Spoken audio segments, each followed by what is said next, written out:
क्यों मेरी ही किस्मत खराब है? यह सवाल अक्सर तब आता है जब हम जीवन में बार बार असफलताओं या कठिनाइयों का सामना करते हैं। इस सवाल के पीछे हमारी निराशा और दर्द छिपा होता है।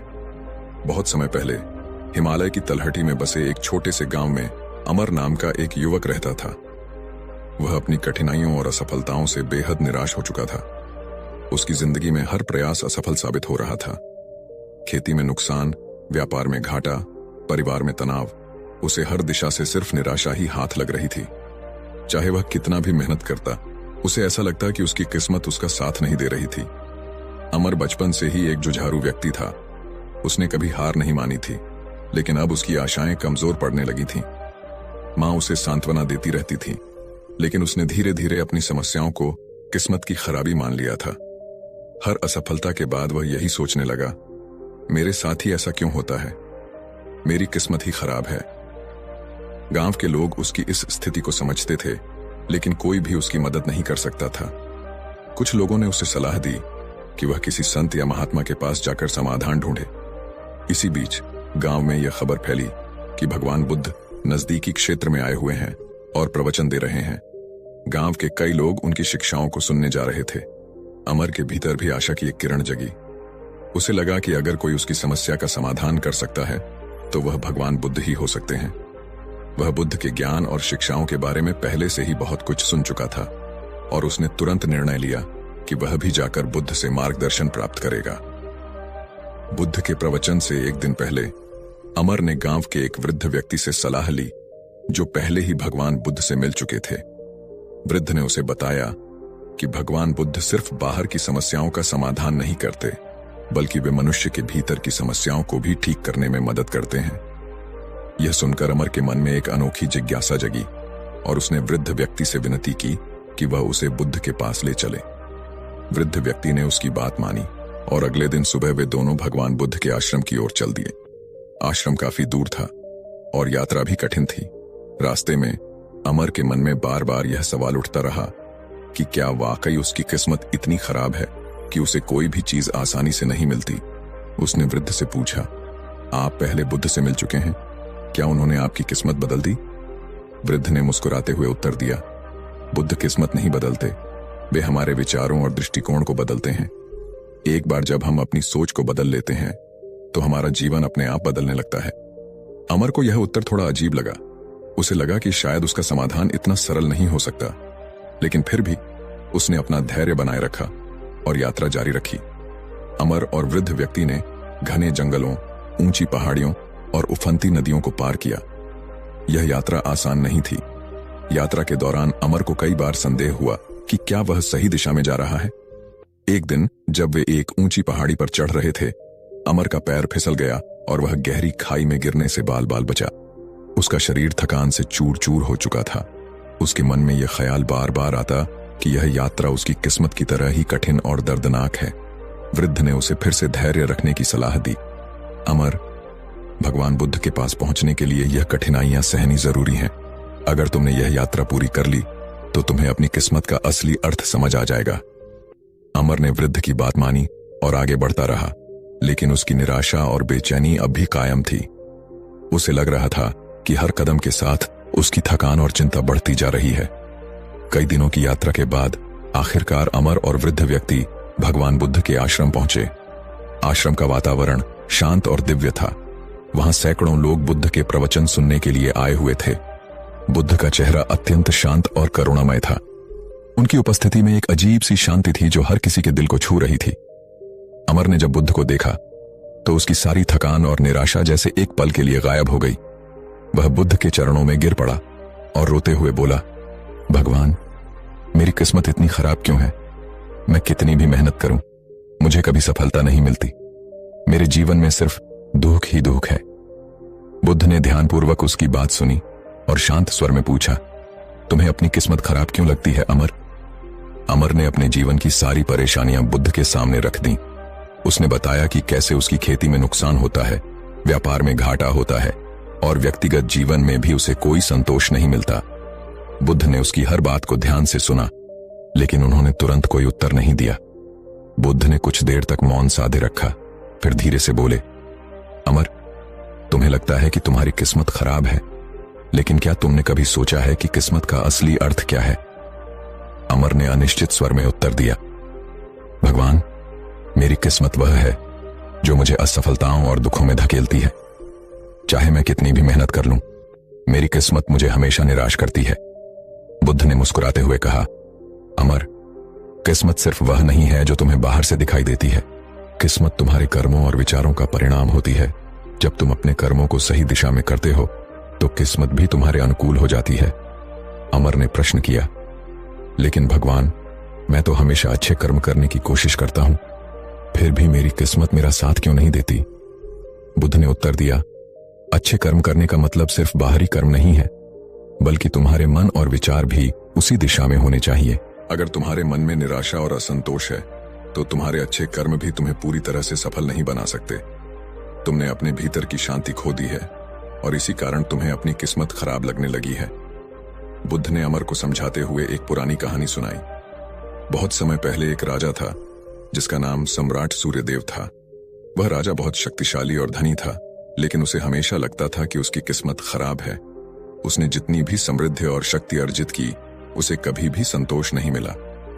बुद्ध ने अपनी कहानी को आगे बढ़ाते हुए कहा, राजा सूर्यदेव के पास सब कुछ था, धन, सेना, वैभव और एक विशाल राज्य। फिर भी उसके मन में हमेशा एक बेचैनी बनी रहती थी। उसे यह महसूस होता था कि उसकी किस्मत कभी उसका साथ नहीं देती। चाहे वह कितनी भी कोशिश कर ले, उसे कभी सच्ची खुशी नहीं मिलती थी। वह रातों को सो नहीं पाता था और दिन में भी उसका मन शांत नहीं रहता था। उसने अपने राज्य के सभी संतों और विद्वानों को बुलाकर यह जानने की कोशिश की कि उसकी किस्मत क्यों खराब है, लेकिन कोई भी उसे संतोषजनक उत्तर नहीं दे सका। एक दिन उसे एक महान अर्षि के बारे में पता चला जो हिमालय की गुफाओं में तपस्या कर रहे थे। राजा सूर्यदेव ने तुरंत उन अर्षि से मिलने का निर्णय लिया और उनके पास जाकर पूछा, हे महात्मन, मेरे पास सब कुछ होते हुए भी मैं दुखी क्यों हूं? मेरी किस्मत मुझे हमेशा असफलता और निराशा में क्यों धकेलती है? बुद्ध ने मुस्कुराते हुए अमर की ओर देखा और फिर कहानी को आगे बढ़ाया। ऋषि ने राजा से कहा, राजन, तुम्हारी किस्मत उतनी ही अच्छी या बुरी है जितना तुम्हारा मन है। किस्मत कोई ऐसी चीज नहीं है जो बाहरी ताकतों से संचालित होती है। यह तुम्हारे विचारों, कर्मों और दृष्टिकोण का परिणाम होती है। जब तुम्हारा मन संतुष्ट नहीं होता तो चाहे तुम कितनी भी सफलता प्राप्त कर लो, तुम्हें वह कभी पूर्ण नहीं लगेगी।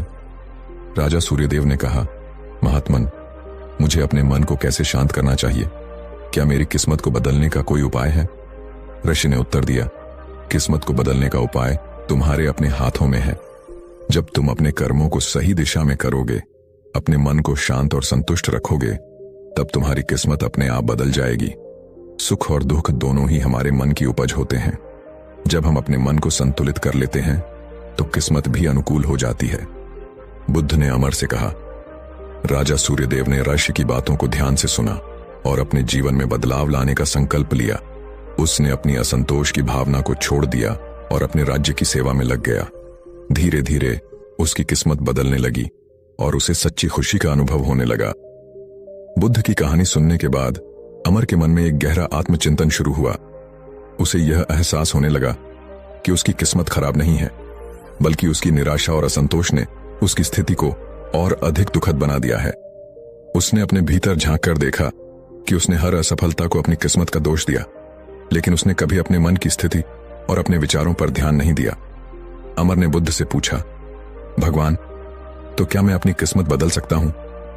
बुद्ध ने उत्तर दिया, अमर, तुम्हारी किस्मत वही है जो तुम खुद बनाते हो। अगर तुम अपने मन को शांत, संतुलित और सकारात्मक रखोगे तो तुम्हारी किस्मत भी तुम्हारे अनुकूल हो जाएगी। तुम्हारे कर्म, तुम्हारे विचार और तुम्हारी दृष्टि ही तुम्हारी किस्मत का निर्माण करते हैं। जो बोओगे वही पाओगे। बुद्ध ने उसे समझाते हुए कहा, तुम्हारी समस्या यह है कि तुमने अपनी असफलताओं को बहुत अधिक महत्व दिया है। तुमने अपनी पूरी सोच को इस दिशा में केंद्रित कर दिया है कि तुम्हारी किस्मत खराब है, और इस सोच ने तुम्हारे हर कर्म को प्रभावित किया है। अगर तुम इस मानसिकता को बदल दोगे तो तुम्हें अपनी किस्मत बदलती हुई दिखाई देगी। अमर ने फिर पूछा, भगवान, क्या इसका मतलब यह है कि मैं अपने जीवन में जो भी कठिनाइयां झेल रहा हूं वह मेरे अपने कर्मों और सोच का परिणाम है? बुद्ध ने गंभीर स्वर में उत्तर दिया, कठिनाइयां जीवन का हिस्सा है, लेकिन यह तुम पर निर्भर करता है कि तुम उन कठिनाइयों को कैसे देखते हो।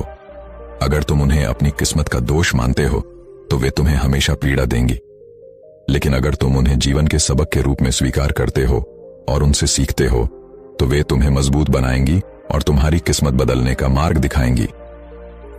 अमर ने बुद्ध की बातों को गहरे से महसूस किया और उसने निर्णय लिया कि अब वह अपनी किस्मत का दोष नहीं देगा, बल्कि अपने कर्मों और विचारों को सकारात्मक दिशा में ले जाएगा। उसने बुद्ध के चरणों में प्रणाम किया और उनके उपदेशों का पालन करने का संकल्प लिया। जब अमर अपने गांव लौट रहा था तो उसे अपनी यात्रा की कठिनाइयों का भी अर्थ समझ में आने लगा। हर मुश्किल, हर चुनौती उसे यह सिखा रही थी कि जीवन में कठिनाइयां हमेशा आएंगी, लेकिन यह हम पर निर्भर करता है कि हम उन्हें किस तरह से लेते हैं। गांव लौटने के बाद अमर ने अपने जीवन में बड़े परिवर्तन किए।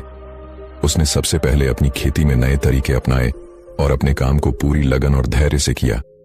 जहां पहले वह छोटी छोटी असफलताओं से निराश हो जाता था, अब वह हर असफलता को एक नई सीख के रूप में लेने लगा। उसका दृष्टिकोण बदल चुका था और इसके परिणाम स्वरूप उसकी मेहनत रंग लाने लगी।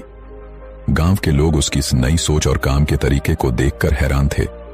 जो व्यक्ति पहले निराश और असफल दिखता था, वही अब अपने कर्मों और सोच से एक नई किस्मत गढ़ रहा था। धीरे धीरे उसकी खेती सफल होने लगी, व्यापार में भी मुनाफा होने लगा और सबसे महत्वपूर्ण बात, उसका मन अब शांत और संतुष्ट रहने लगा।